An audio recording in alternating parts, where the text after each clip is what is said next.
Muy bien, vamos siguiendo con la norma ISO 45001. Ahora estamos en el capítulo 6 de la norma, en el punto de planificación, ¿correcto?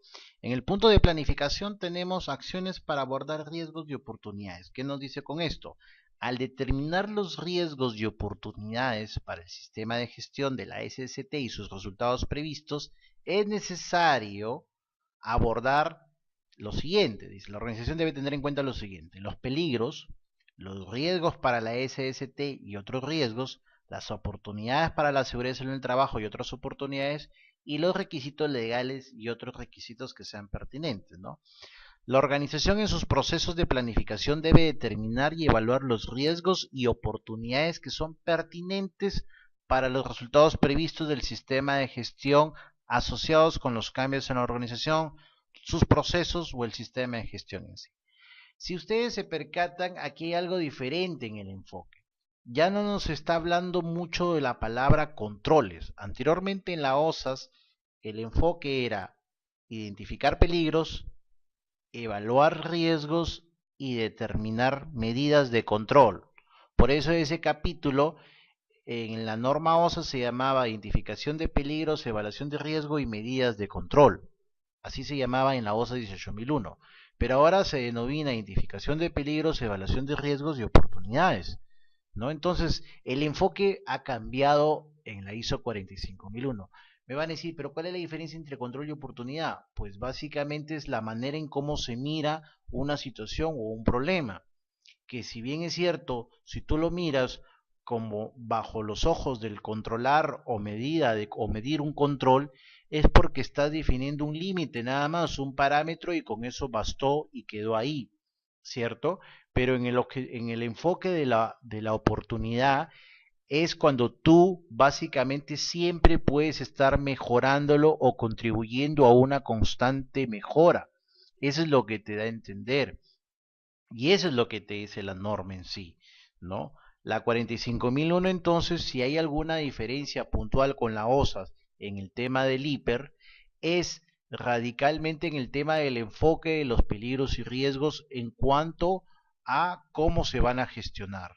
Y es que se gestionan mediante una oportunidad, es decir, una oportunidad de mejora, es decir, mediante el enfoque de la mejora continua. Nadie está diciendo que van a cambiar los controles en el sentido de que no que una medida o una oportunidad puede ser un equipo de protección personal, correcto, pero también puede ser sumado a otros aspectos. El enfoque de las medidas de control o la determinación de controles es un enfoque más cerrado, más reactivo que proactivo, ¿no? Entonces, hay ahí una gran diferencia, ¿no? Justamente en ese punto, aquí lo estoy poniendo en el punto de identificación de peligros, evaluación de riesgos y oportunidades, ¿no? ¿Dónde se fue el hiper? Bueno, ese enfoque de hiper C o de hiper ha quedado para la legislación peruana. Ojo con eso, ¿ya? Entonces, ¿qué vamos a tener en cuenta en la primera fase? Si ustedes se percatan, esta es básicamente la secuencia de tres fases, repito. Hay una primera fase de identificar peligros, observar todos los peligros, y la observación, dicho sea de paso, es con todos los sentidos. Evaluar los riesgos, es decir, que se puedan evaluar los mismos, y evaluar las oportunidades, ¿ya? Dentro de la identificación de peligros, puedes medir muchas cosas, desde cómo se organiza el trabajo, factores psicosociales o sociales, el bullying, situaciones rutinarias y no rutinarias, infraestructura, equipos, materiales, sustancias, condiciones del lugar de trabajo, diseño de los productos y servicios, factores humanos, cómo se realiza el trabajo, si hay incidentes pasados, situaciones de emergencia potenciales, etcétera. Si hay un error que se repite de empresa a empresa y de organización en organización, es que lastimosamente el enfoque del hiper normalmente únicamente se centra en los procesos. Y eso no debería ser así. El hiper debería desde un inicio enfocarse desde todos estos aspectos. Sin embargo, y muchos más. Sin embargo, lamentablemente solo se enfoca en la cadena o en la secuencia de los procesos, lo cual es un error, ¿no? ¿Por qué? Porque los factores sociales o psicosociales también son importantísimos en el trabajador. si no se toma en cuenta el estrés, por ejemplo, o el nivel de estrés, y el cual está demostrado que es el causante de enfermedades y de accidentes en el trabajo, ¿no? Entonces, si lo tomamos a menos, nunca va a aparecer el estrés, por ejemplo, en un cuadro de hiper, por lo menos yo no lo he visto hasta ahora. Nunca se mide el estrés, nunca se mide factores psicosociales. Es muy rara o muy poca las empresas que toman en cuenta dichos factores o dichos peligros, ¿no? ¿Cómo se evalúan los riesgos?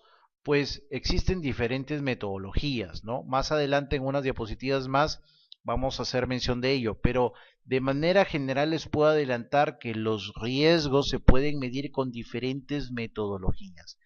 Para efectos, por ejemplo, de las posturas o los movimientos repetitivos o los movimientos inadecuados o el levantamiento de cargas, por ejemplo, se puede medir con métodos de evaluación de riesgos ergonómicos, ¿no? Como el RULA, el REVA, el OWASP, etcétera, ¿no? Pero para efectos de los procesos o las cadenas de producción o de una cadena de fabricación de un producto o de un bien, o de fases o tareas de procesos, bien podríamos utilizar el método de matricial o de matrices, ¿no? Que es uno de los métodos más comunes en el caso peruano o en el caso de Sudamérica, ¿no?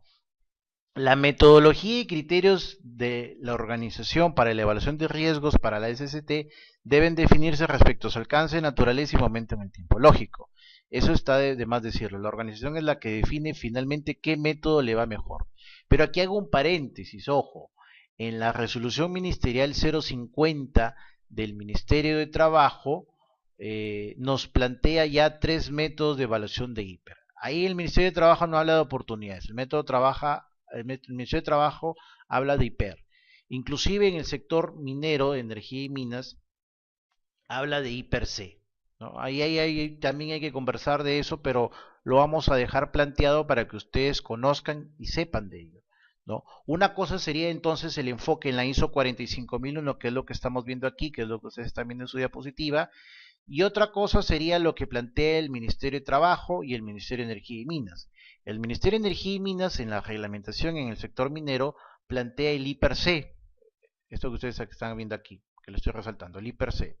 Mientras que el Ministerio de Trabajo solo plantea el IPER, nada más, como tal, ¿no? Y dentro del IPER plantea 3 métodos a su vez, los cuales, lastimosamente, algunos de estos métodos tienen errores o tienen fallas, y dentro de los cuales el método de índices es uno de los métodos más usados al momento de aplicar las matrices y al momento de evaluar riesgos en el tema del hiper, ¿no?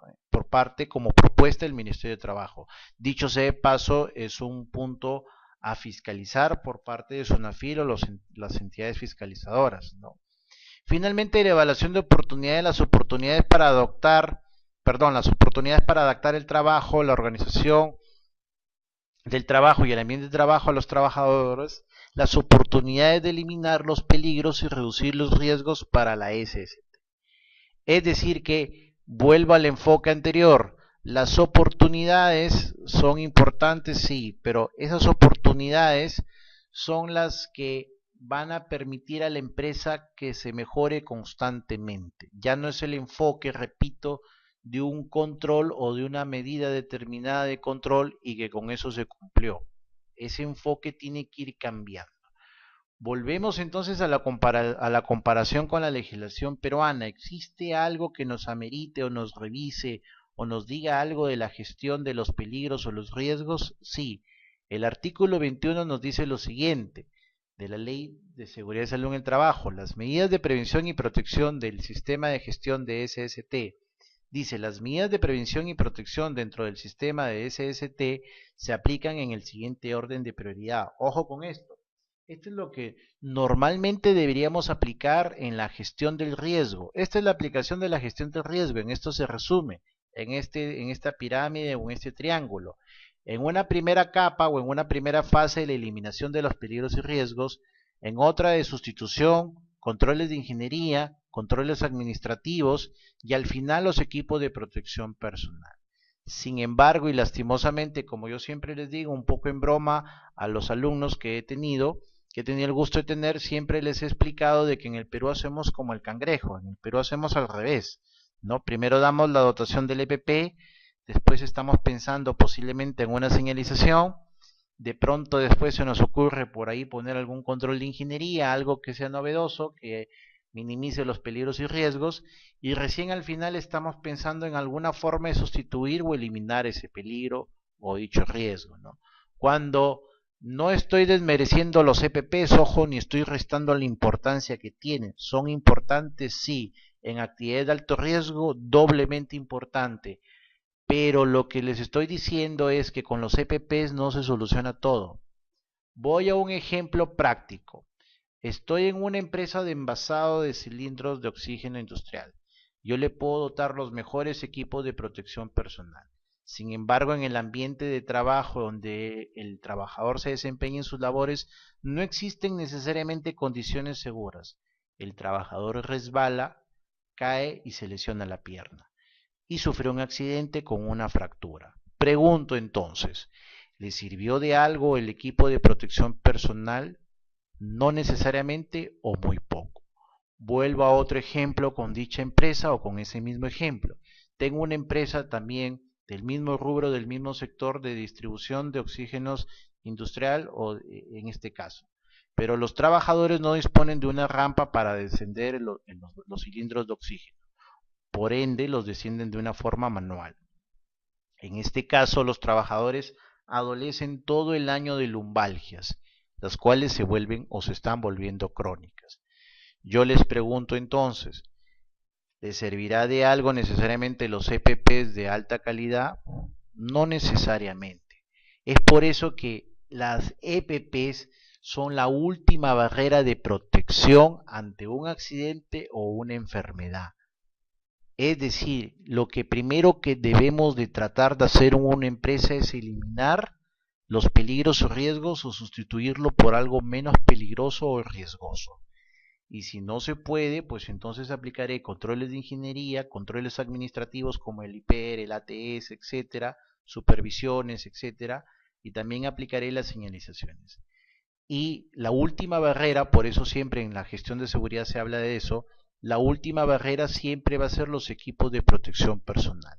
Nadie, repito, está desmereciendo la importancia de los EPPs. Es más, hablar ya solo de EPPs ameritaría otro curso u otra capacitación, porque son de diferente utilidad, de diferente tipo, para diferente tipo de trabajo o diferente tipo de riesgo.